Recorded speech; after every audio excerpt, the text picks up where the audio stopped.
Bismillahirrahmanirrahim. Assalamualaikum warahmatullahi wabarakatuh. Alhamdulillahirabbil alamin. Wassalatu wassalamu ala asyrofil anbiya'i wal mursalin wa ala alihi wa sahbihi ajma'in. Amma ba'd. Alhamdulillah, saudara-saudara sekalian yang dirahmati Allah Subhanahu wa taala, Bapak-bapak dan Bapak Ikhlas rahimakumullah. Pada kesempatan kali ini kita lanjutkan kembali hadis kita mengenai hadis-hadis Rasulullah SAW tentang hal-hal yang berkaitan dengan syariat agama. Oleh karena itu, Bapak dan Saudara sekalian, sebelum saya menyampaikan hadis Rasulullah SAW, ini saya memberikan satu pemikiran, angan-angan atau cita-cita agar supaya ini menjadi renungan kita bersama. Suatu saat, Bapak dan Saudara sekalian, Rasulullah SAW itu memandangi Ibnu Umar. Ini anak muda, masih umur remaja, belasan tahun. Ditanya oleh Rasulullah SAW, Ibnu Umar, kalian merenung itu apa? Kalian merenung itu mikirin apa? Maka oleh Ibnu Umar jawab, ya Rasulullah, saya itu lagi mikirin betapa maha besarnya Allah ini. Saya melihat tentang kehidupan dunia ini luar biasa. Ada matahari terbit, ada bulan yang setiap saat berganti, itu diatur oleh Allah Subhanahu wa taala. Andai kan berada yang ngatur, pasti dunia ini terjadi akan hancur. Betapa maha besarnya Allah ketika saya memikirkan hal itu. Maka Rasulullah SAW, Bapak dan Saudara sekalian, Ibnu Umar yang masih remaja itu oleh Rasulullah SAW dibanggakan. Wahai Ibnu Umar, pikir kamu ini, renungan kamu ini, itu sebanding dengan ibadah 7 tahun. 7 tahun. Ketika kita memikirkan besar Allah dengan melihat dunia ini, maka itu nilainya sama dengan ibadah 7 tahun. Ini kata Rasulullah SAW. Oleh karena itu, Bapak dan Saudara sekalian yang dirahmati Allah SWT, ini satu episode Rasulullah SAW dengan anak muda. Suatu saat berganti hari, Rasulullah SAW melihat Abu Hurairah bengong di atas pinggiran masjid ini. Karena Abu Hurairah itu seorang sahabat Rasulullah SAW yang tidak punya rumah. Penghidupannya itu dari infak Rasulullah SAW dan dari sahabat yang lain. Maka dia itu orang yang sangat miskin. Suatu saat dia bertanya, Abu Hurairah, kenapa kamu mau bengong saja? Mau ngapain? Ternyata Bapak dan Saudara, Abu Hurairah bukan lama atau bukan apa-apa. Abu Hurairah itu kemudian menyampaikan, ya Rasulullah, saya itu lagi mikir bagaimana nanti kehidupan kita nanti di yaumul akhir. Betapa luar biasanya kehidupan akhirat. Kita baru masuk, meninggal mati, tinggal nanti masuk. Itu berapa puluh tahun, berapa ribu tahun kita tak tahu. Sudah begitu nanti dibangkitkan di yaumul mahsyar juga tak tahu ribuan tahun. Kemudian dihisab, kemudian ditimbang, kemudian terima balasan. Celakanya yang Rasulullah tahu amal saya baik masuk maka selain apa? Kalau jelek masuk neraka, kalau baik masuk surga. Kita nggak tahu. Saya itu nanti masuk surga apa? Masuk surga. Itu yang saya pikir. Rasulullah SAW kaget. Wahai Abu Hurairah, kamu berpikir begitu, merenung begitu, sama dengan nilai ibadah 70 tahun. 70 tahun. Maka Bapak dan Saudara sekalian, kemudian para ulama mengambil iktibar betapa kecilnya dunia ini kalau kita pikirkan dengan akhirat. Akhirat selama-lamanya di dunia cuma sementara. Ini yang harus mulai kita pikirkan. Jadi kalau kita ngomong apalagi kegiatan yang mubazir, mendingan mikirnya akhirat. Kita di sini sudah mikirin akhirat. Nilainya ibadah itu nilainya sama dengan 70 tahun. Luar biasa. Oleh karena itu Bapak dan Saudara sekalian, kita berharap, saya juga berharap kepada diri saya, Bapak berharap, mulai kita mikirin akhirat. Dunia itu kalau dibandingkan kecil, nggak ada apa-apanya, nggak ada apa-apanya. Sering saya sampaikan, dunia ini kalau dibandingkan nanti di akhirat itu nggak ada nilainya, nggak ada apa-apanya. Oleh karena itu, ayo kita bersama-sama menyadarkan diri kita masing-masing dan juga saling bertawasulkan antara kita untuk saling mengingatkan. Karena memang luar biasa. Nah ini yang saya inginkan, kita bak-bak ini mulai berpikir, boleh mikirin dunia tapi jangan teman-teman bahasa, jangan moyo-moyo, jangan teman-teman, mulai pikir akhirat Pak.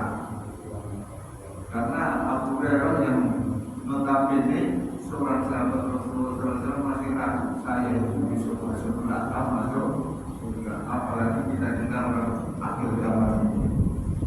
Kelihatannya pada mananya nih Pak, apa enggak? Banyak surganya atau banyak nerakanya?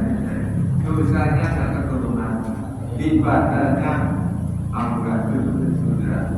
Kalau gitu hanya kita mohon kepada Allah, mudah-mudahan rahmat Allah, ampunan Allah, mudah-mudahan kita ini, dan ampunan itu bisa dicapai dengan bukti-bukti seperti ini Pak. Bapak enggak minta saja tapi Allah. Nah ini yang kita kejar, pikir akhirat, nggak usah dunia terus. Baik Bapak dan Saudara sekalian, agama Allah SWT ini sebagai pengingat saja, penyemangat saja, itulah perbandingannya dunia dan akhirat. Belum perbandingan hal yang lain. Dunia yang kita tempat ini Pak, kalau dibandingkan dengan dunia alam raya itu, ya besarnya cuma satu kedelai.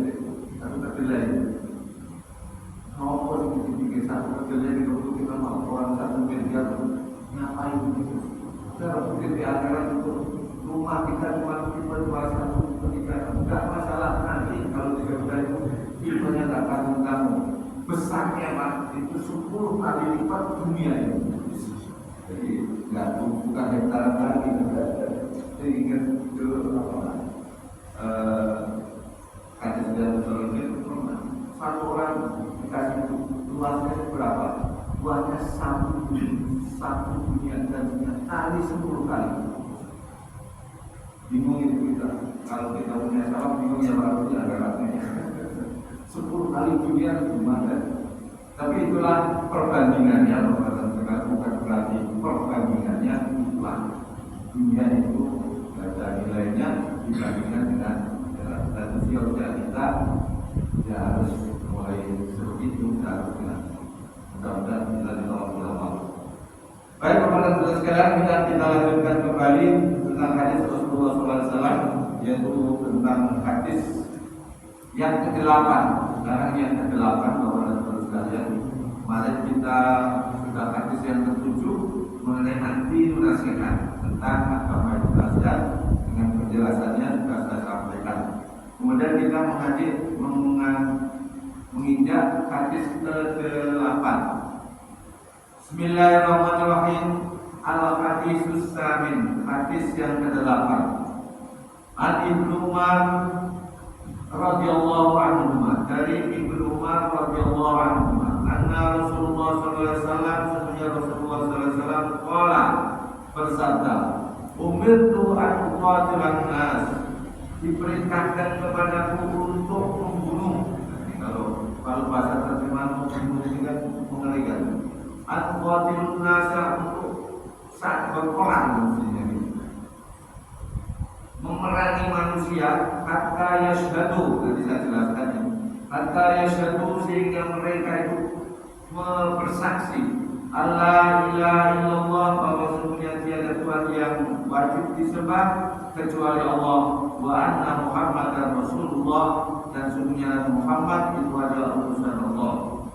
Bersyahadat, saya itu disuruh oleh Rasulullah SAW untuk memerangi manusia anas, sehingga orang itu bersyahadat, wa yuqimus sholata, dan juga mendirikan sholat, wa yutuz zakata, dan juga mengeluarkan zakat.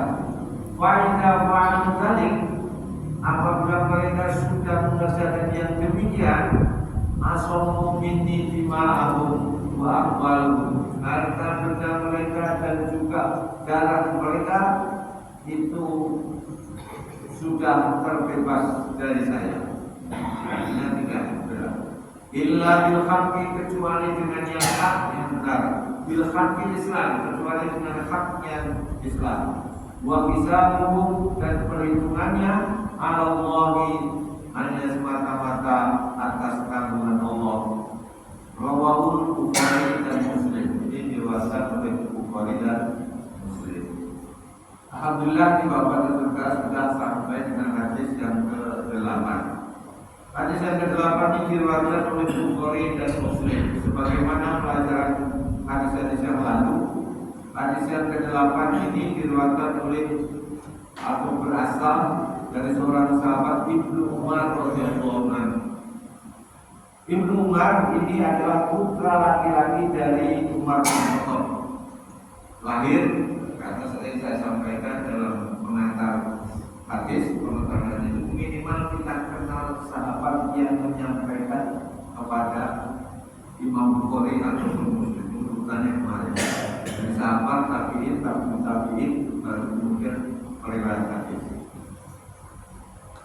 Ibnu Umar ini adalah putra laki-laki dari seorang khalifah, Umar bin Khattab. Beliau masuk Islam masih anak-anak, masih umur 3 atau 4 tahun, bersamaan dengan Umar bin Khattab masuk Islam. Dan kemudian ketika Rasulullah SAW hijrah ke Madinah, dia itu baru berumur 13 tahunan. Ketika itu hijrah berumur 13 tahun. Bapak dan saudara sekalian yang rahmatullah SWT, Ibnu Umar inilah yang tadi saya sampaikan, itu ditanya oleh Rasulullah yang tadi, mikirin kebesaran Allah melihat di dunia, sudah terkagum-kagum.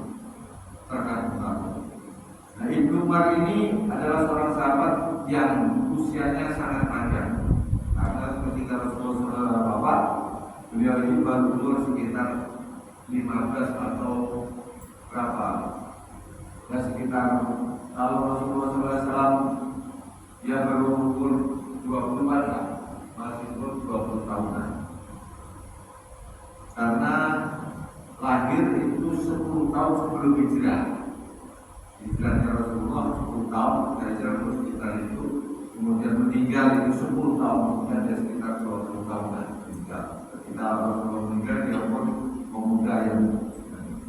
Maka ketika ditanya oleh Rasulullah tadi, sampai saya sampaikan tadi, itu ini profil dari Ibnu Umar, seorang sahabat yang paling banyak meriwayatkan hadis. Meriwayatkan hadis ini lebih dari 2.000. Jadi meriwayatkan hadis itu paling banyak Abu Hurairah.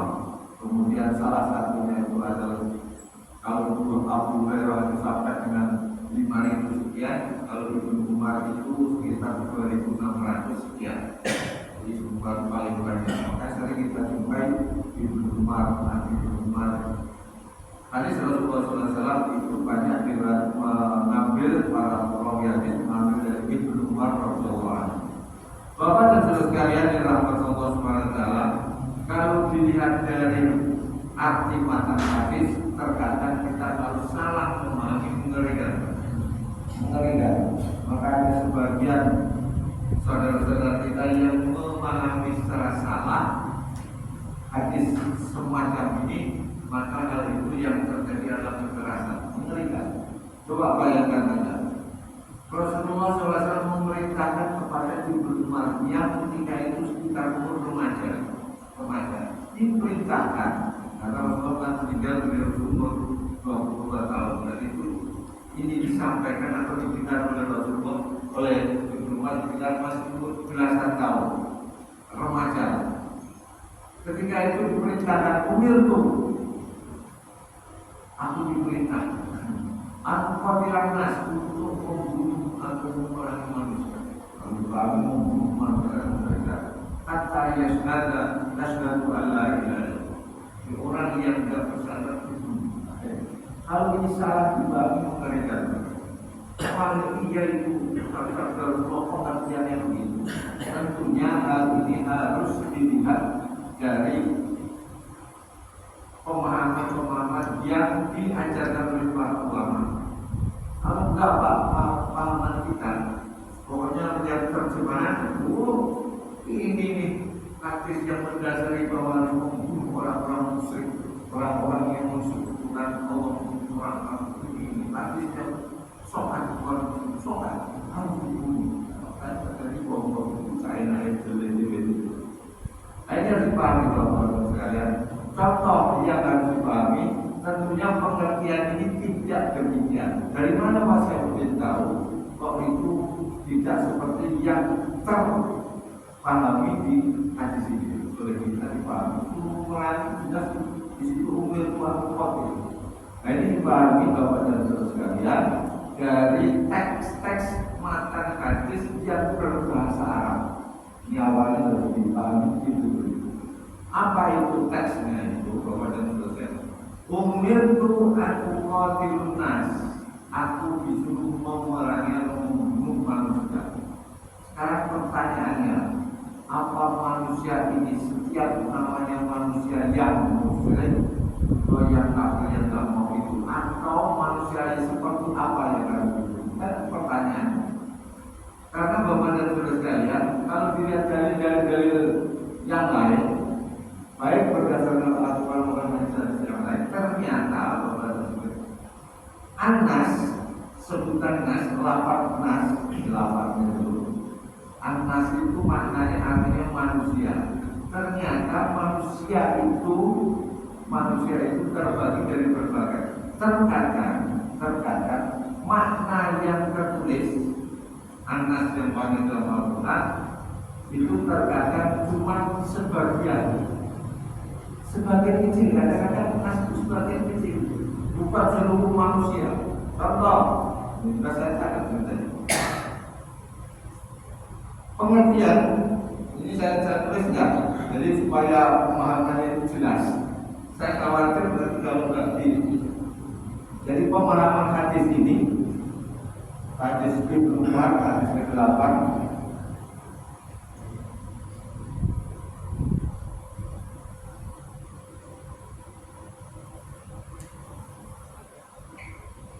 dipahami dari teksnya dulu. Teks hadis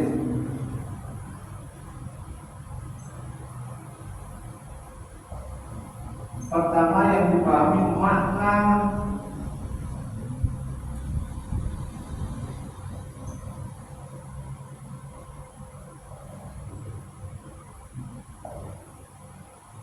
Anas.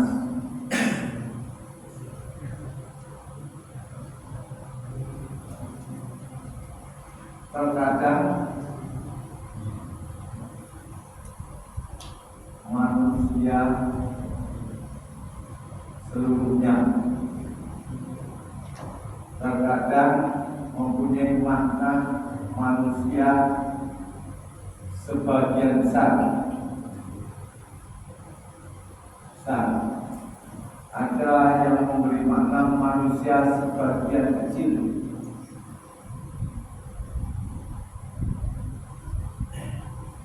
Ada yang memaknai manusia satu orang. Disebut mas.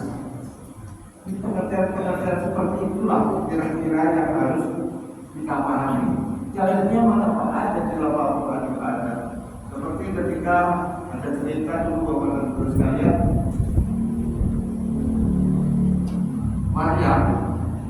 Maryam, ibu dari siapa? Siti Maryam, Jadi Isa alaihissalam atau Yesus yang Isa alaihissalam suatu ketika dia mengandung dan kemudian melahirkan. Ketika sudah melahirkan, bapak dan saudara sekalian, biarlah masyarakat di lingkungan Maryam Palestina. Kemudian di dalam Al-Quran disebutkan dalam surat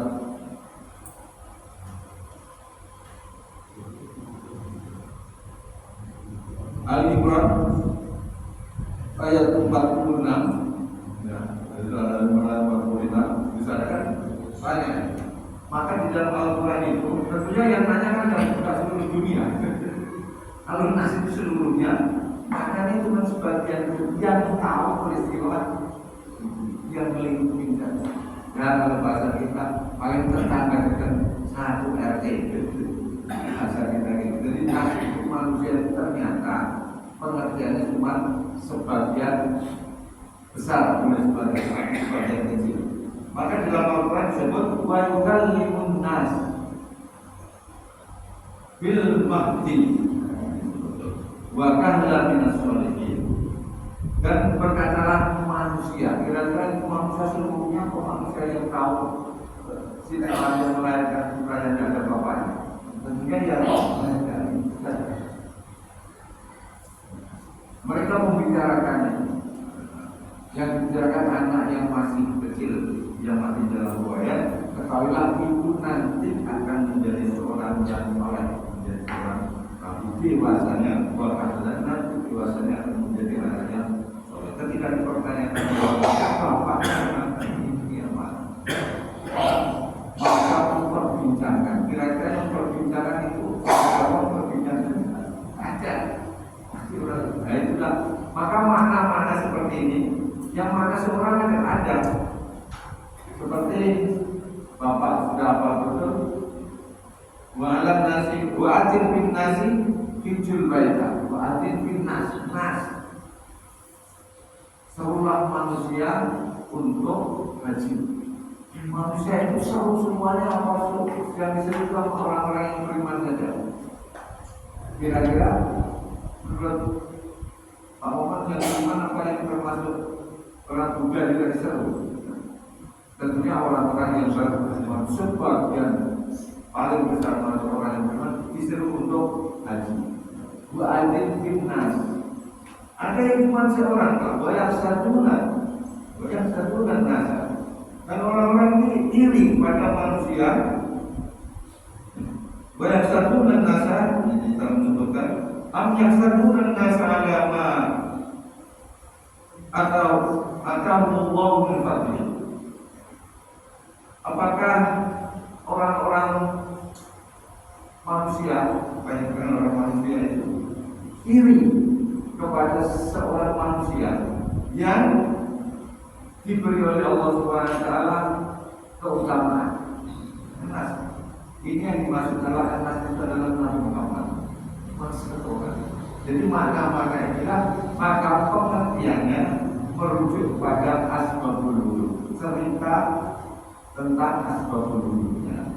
Nah, baru merujuk ke sana Pak. Oh berarti kalau ini asbabul wurud, dilihat asbabul wurudnya apa?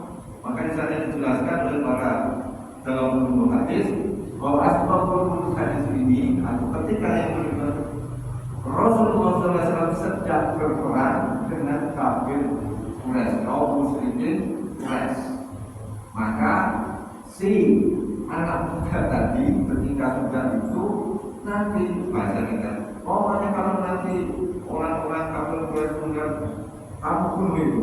Kalau dia mau masuk Islam, mau masuk itu maka selamat dia dari itu. Nah, bahasanya itu maka sekalian yang dimaksud ini adalah manusia ketika dalam kondisi berperang. Kondisi berperang yang peperangan itu dalam rangka Islam mempertahankan diri. Karena waktu dulu orang Quraisy itu kan sangat kuat sekali. Maka dia kalau dia kalau kita mempertahankan diri, maka bunuh kalau dia menyerah. Inilah yang kemudian Bapak hadis ini adalah hadis khusus tentang keadaan kondisi perang. Ini kondisinya maka disebut uqatil. Beda dengan aku dulu, beda dengan ukul atau aku itu berarti uqatilah. Bahasanya sudah berbeda. Uqatilah itu saling berperang, saling membunuh, namanya uqatil. Kalau qatala dibunuh, nggak apa-apa dia lagi jalan bunuh, itu yang bahasanya. Ini dari segi bahasa dan akhirnya dimuncul para ulama hadis tentang makna yang harus dipahami, bukan suruh membunuh orang-orang yang berbeda keyakinan dengan kita, tapi ketika orang yang berbeda agama itu memerangi umat Islam, tidak membolehkan mendakwahkan Islam. Kalau itu berperang, melarang, itu boleh. Tidak membunuhnya. Jadi kondisinya waktu itu adalah sedang keadaan perperang. Ini dalam dibahagi. Jangan sampai nanti bapak atau mungkin bisa melihat keadaan di luar sana, mungkin begitu ngaji dapat doktrin informasi isinya sokat itu akhirnya hukum orang-orang, hukum gereja, hukum sandi, hukum itu dengan dengan dalil membunuh orang-orang kafir itu perintah dari Rasulullah SAW. Padahal benar-benar tidak ada fakta sejarah satupun yang Rasulullah SAW membunuh karena kemusyrikan seseorang. Jadi gerakan orang musyrik, kamu yang musyrik, kamu karena dia musyrik sudah dibunuh, enggak. Yang ada ketika terjadi peperangan itulah baru terjadi pembunuhan. Jadi dalam kaidah sejarah itu bahkan Rasulullah SAW itu di Madinah itu duduk dengan orang-orang yang non Muslim.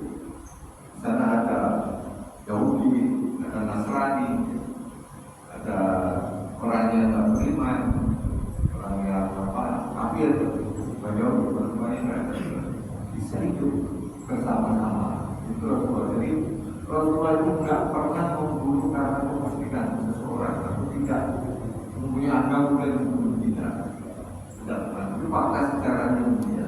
Nah inilah Bapak dan Saudara sekalian cara memahami hadis. Bapak dan Saudara sekalian yang dirahmati Allah SWT, maka ketika hadis ini dipahami demikian, maka sesungguhnya umat Islam atau kaum muslim itu tidak pernah melarang atau mempersoalkan keyakinan orang perseorang. Tidak pernah meyakini atau mempersoalkan kenapa kamu baru agamanya juga kenapa tidak. Yang adalah mendakwahkan kita itu cuma memberikan ajakan. Inilah kehidupan saya, inilah keyakinan saya. Kalau dia tertarik, silakan. Tidak boleh memaksa dalam keragaman. Maka ini juga dari dalam surat Al-Kahfi, surat 29 bahwa biasa dan apa dapur diumin bahwa biasa dapur apa lagi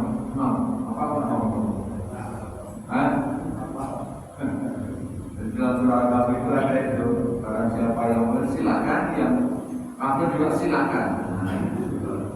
Kemudian dalam apa yang lain, kalau Allah menjadi semuanya mau dibikin orang beriman bisa, tapi kehendak Allah ya macam-macam ini, ada yang kafir, ada yang musyrik, ada yang juga, ada yang jadi. Nah ini saudara-saudara sekalian yang harus kita pahami.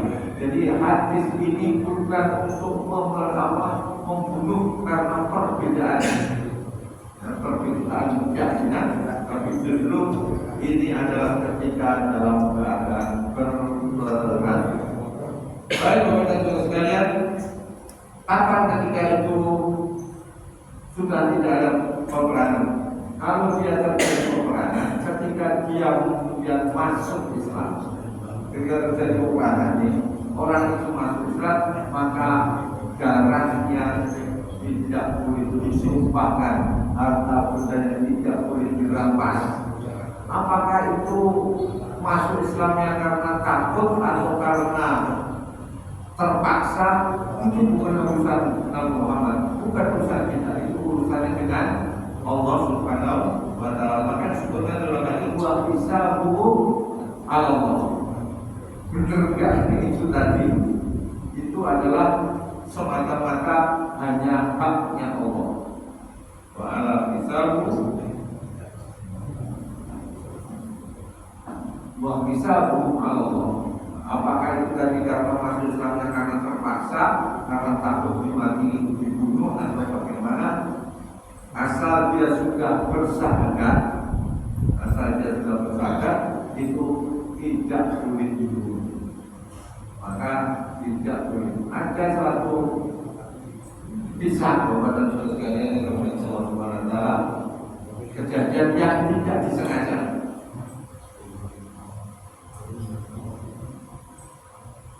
Cerita ini populer sebetulnya dalam sejarah Islam. Dulu Rasulullah SAW kedatangan tamu seorang Bani Hanifah namanya. Dia minta kepada Rasulullah SAW, kaum Bani Hanifah ini minta guru, bahasanya minta guru, untuk dikirimkan ke kaumnya karena kaumnya ingin masuk Islam. Kemudian dikirimlah oleh Rasulullah SAW 70 sahabat, hafal Quran semua, dikirim ke menemani putusan dari Bani Hanifah belajar sana. Ternyata itu tipu muslihat, Pak. Tipu muslihat. Kemudian ketika itu bersama-sama, ternyata di tengah jalan ditikung, semuanya dibunuh kecuali satu yang selamat. Ada seorang sahabat selamat melarikan diri, selamat dia ketika mau mendarat kota Madinah ketemu sama dua orang. Persangkaan dia ini adalah temannya yang mencegat dia tadi. Akhirnya dua orang itu diserang oleh satu orang sahabatnya, mati semua, terbunuh semua. Kemudian dia lapor kepada Nabi Muhammad SAW. Ya Rasulullah, saat tadi kejadian begini, saya ingin pulang. Ketika ketemu dua orang ini, saya pikir itu adalah bulunya mereka, teman-temannya. Ternyata dua orang itu adalah orang lain yang juga masih muslim, yang masih berubah, tapi menyatakan damai dengan Rasulullah SAW. Maka hal itu tidak dibolehkan, haknya tidak boleh dibunuh, tidak boleh dibunuh. Kemudian oleh Rasulullah SAW sahabatnya itu dikenakan dia didenda membunuh orang, ada dua orang, dia didenda senilai 200 ekor unta. Didenda bukan dibayar dulu, tapi dikenakan denda 200 ekor. Karena itu besar dan dia orang karena seluruh kota Madinah butuh iuran untuk membayar kepada kaumnya itu sebanyak 200 unta. Itu walaupun itu nggak boleh membunuh sembarangan, nggak boleh.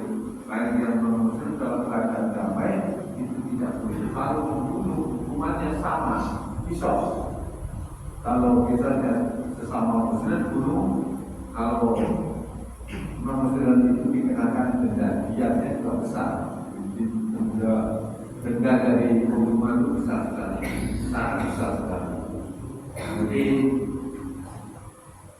tentang pidana dulu tidak pernah, beberapa tahun lalu tidak pernah. Tentang asas-asas hukum pidana Islam juga pernah saya ceritakan tentang pidana Islam. Yang membunuh, salah satu membunuh itu adalah dendanya sangat besar. Dendanya itu kalau orang 100 onta, kalau dua orang 200 onta. Nah inilah Bapak dan Saudara sekalian, pemahaman terhadap hadis ini Rasulullah SAW tidak hanya berpegang pada terjemah, tidak berpegang pada pemahaman para ulama. Kalau banyak orang tadi baca di sini, pengumuman kosan itu manusia yang kafir, yang tidak sesuai kafir. Omongan juga berubah ini, akhirnya bergabung dalam pemahaman akhirnya hukum. Nah, ini yang seperti pemahaman yang salah kemudian yang perlu kita ketahui agar supaya mempelajari hadis itu tidak semata-mata hanya pemahaman kita, tapi merujuk kepada pemahaman para ulama yang tahu tentang ilmu hadis, tentang makna hadis. Karena hadis tidak bisa berkaitan dengan dalil-dalil yang lain. Baru urusan tentang manusia saja sudah banyak. Ternyata manusia yang dimaksud di sini adalah manusia musyrik yang memerangi kaum muslimin yang bermasalah. Mungkin itu Bapak dan Saudara sekalian yang dirahmati Allah Subhanahu wa taala. Sampai di sini mungkin ada pertanyaan. Kalau nggak ada pertanyaan atau tambahan silakan. Pemahaman seperti ini yang harus melalui. Baik Bapak dan Saudara sekalian yang dirahmati Allah, insyaallah minggu depan itu saya full untuk pertanyaan tentang apa saja hal-hal yang berkaitan dengan hadis dari Rasulullah SAW, apa yang saya ceritakan kemarin mungkin ditanyakan kembali atau tentang apa saja. Insyaallah kita diskusikan bersama dan kemudian akhirnya kita memperoleh kebaikan. Mungkin itu yang perlu saya sampaikan. Mudah-mudahan hadis ke-8 ini saya cukupkan karena ini maknanya itu tidak ada yang lain. Manusia yang bukan seluruh manusia. Mari kita tutup dengan doa dan kemudian kita dengan Allahumma